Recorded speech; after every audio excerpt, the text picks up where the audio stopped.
So here I am at Gongendaki, Gongen waterfall, and you can see behind me here, this is not at all on the original Nakasendo. We just took a little detour because we wanted to see a waterfall. So there, and I thought I'd share it with you.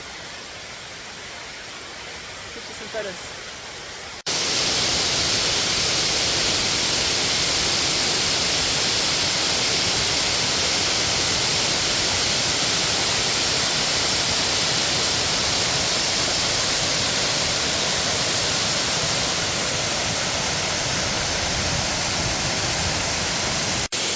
This is Gongendaki waterfall.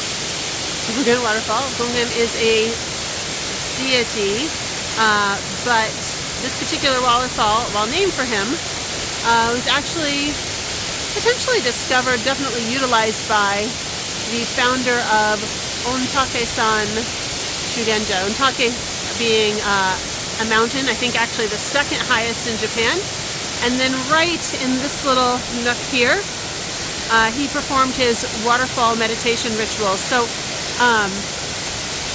that is it. Shugenja is a kind of a blend of Shinto and Buddhism. That is a ridiculously oversimplified but fits into a video short explanation.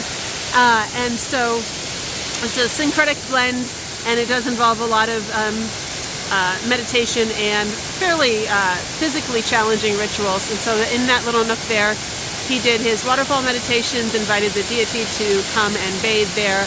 And so yeah, this is Gongendaki. And it's pretty beautiful, and it's really full because we had a lot of rain, as you may have seen in my other videos, so it's looking pretty good right now. Here's another view of the waterfall from the base.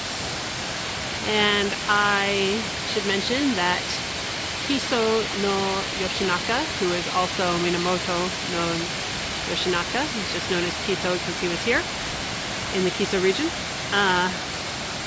also meditated here and in fact gave it the name Gongendaki. We'll now make sounds against bears.